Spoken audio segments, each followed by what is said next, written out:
Hey guys, welcome back to the shop. I'm Scott from Realistic Outdoors, and today we're gonna try and get on the window for here. So I've gone ahead and done some quick measurement, and so I traced this out the whole outside so I know what the outside side limits were. Then I took a pair of dividers and I just set it up to whatever the space was between the outside edge and where the inside edge is going to sit, and then I scribed around the outside line with this divider, marking the inside line. Should be fairly accurate, and then I went over it with a pencil just so I could see it. I had moved it over a little bit here at first because I kind of like the window in the center there, but the couch is right here. So the arm of the couch or the back side of the couch is right here. So I just moved it over a little bit. So it'll be free and clear of the couch, and that's fine because if you're sitting on the couch, this will be your head. Right there, you'll be able to see straight out. So I'm going to go ahead and drill a couple holes and get the jigsaw out and make a big hole and a big mess. Stay tuned.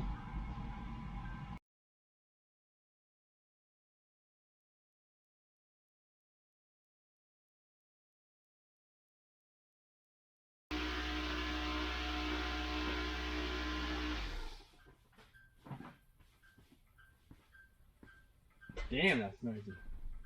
Alright, well, we got a window hole cut. I just took I got a mini air powered belt sander. It's just like I think it's a 1/2 inch wide. It's really nice for getting inside corners and stuff like that. I just needed to get close, but not too far because it's easier to take little bits off than to have too big of a hole. So, I have a window, and should lock up in there nicely. So, I took the glass out of this. I think I might have mentioned that in an earlier episode. I didn't like the glass. It was pretty darn thin. So the other thing now I need to worry about, well, not worry, is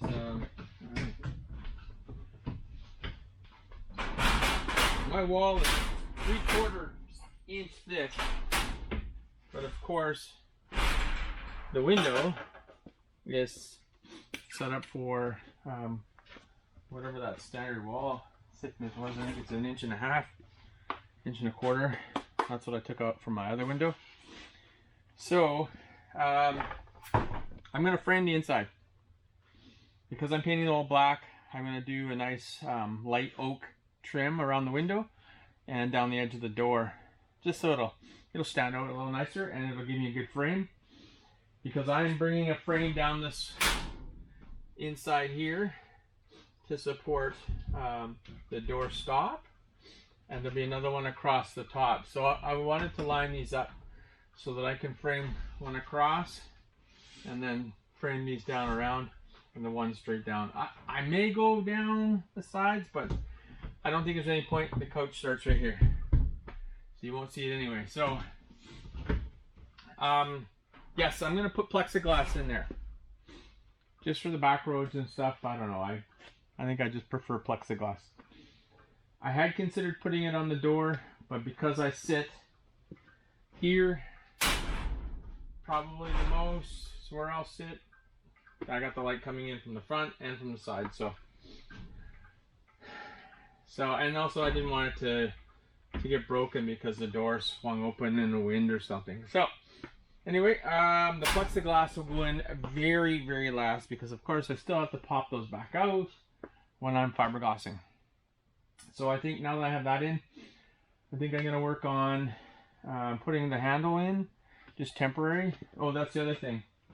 So this piece of wood, I'll probably trim along, meet up with this piece, and then carry along just for aesthetics. But that piece there will give me the thickness for the handle. So, yeah, maybe I'll just sand that and paint now. No, I'll get the handle on it. Anyway, I'll let you guys go. I'm going to get that handle on. the next step's going to be quite simple. I just marked a hole where I want my doorknob, my handle to go. I'm going to drill this out.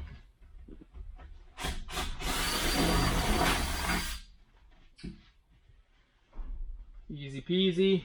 Now, this handle has got to be the easiest install you've ever seen in your life.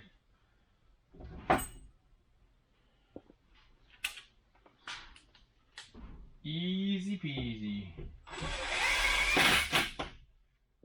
One screw.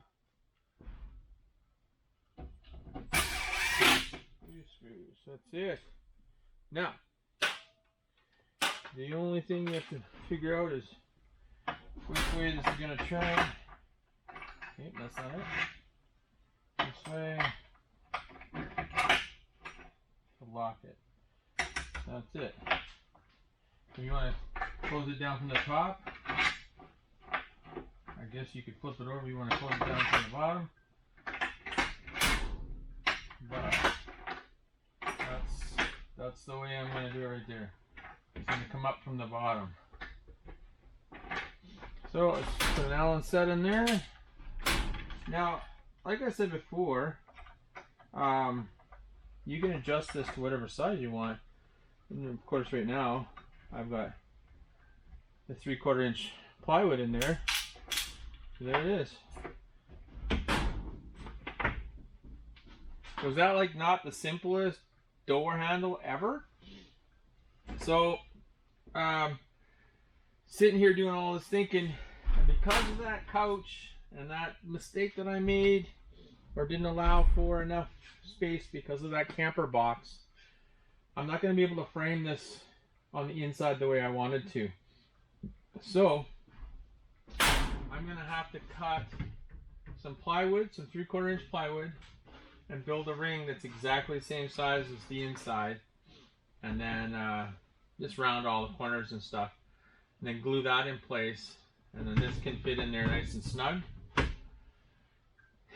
And for this is the idea I had. So here's a piece of scrap aluminum that I was talking about. So what I'm going to do is fix this inside the door.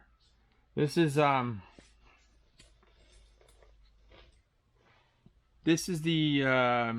gasket material I'm talking about. You can see the shape of it. So it'll snap on all the way around, and it actually has a metal edge, so you can fasten it here. So that'll be inside the door. So if I had a piece of wood inside the door like that. So this will be the door stop. Right like that. So the door will stop and get pressed into here. Now, to allow for that space, I do have some of these shims that I made out of ironwood, and I don't think I have any in the shop right now.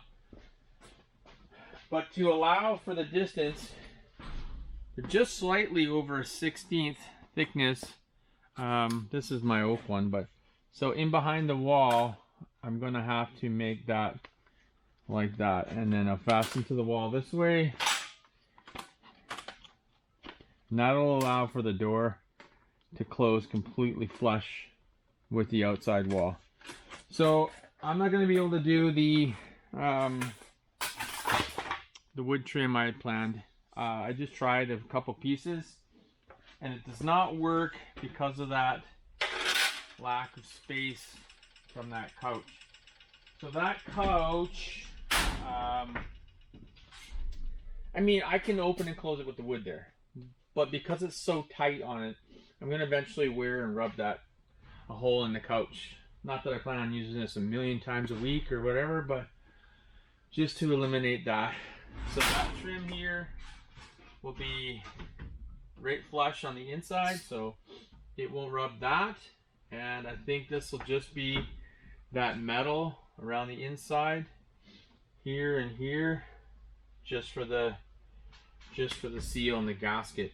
And if I brush aluminum and make the back wall black, the same as that box, it should be okay. I mean, it's only for sleeping, so I'm not trying to get in Home and Garden television or magazine or Pimp My Ride or Mark My Crib or whatever those cribs. So anyway, that's it for today. Windows in, the door's in, and now I gotta order some of this 2-inch by, I guess it's, I don't know what that is, 16th? Let's see, it's less than a quarter. It's probably, yeah, it's a 16th. Or an 1/8. Actually, it's an 1/8. So, I gotta order that before I can finish the seal on the door. And I have to take that off when I'm fiberglassing, because I'll fiberglass in around it and then put the seal. Now that I'm thinking about it, will that fiberglass give me the thickness I need so I won't need a shim? Maybe I'll hold off on actually putting any gasket or any door stops until then. Oh, one other thing I was thinking about is on the back of this, where this comes up on the door, I think I'm gonna build a metal wedge. So as you're turning it further and further, it actually tightens and pulls the door even tighter, instead of just being all wiggly. So I'll be able to give it some torque, and then it'll actually pull the door into the seal better. So I think just having a door just close and lock doesn't necessarily tighten it. And if I have to, I'll build some travel wedges that turn and hold it in place. I mean, I don't really care. I just don't want it to leak. So anyway, that's it for today. It's pretty short, easy peasy. And now I'm gonna go in and watch some movies and relax the rest of my Sunday, because I had to snowball this morning and now it's raining. Cool. All my ice fishing is this much slush on the lake. Just ruined. It's not that much fun. Okay, anyway, thanks for hanging out. Talk to you soon. Okay, just for test, I added a small wedge behind this, and I added just a stopper, thin piece of wood. And as I start to turn this, I can feel the tension starting, and now it's right solid there. So when that's going to be metal and all the way around, that's going to be sweet. I'm going to pull in nice and tight. Excellent.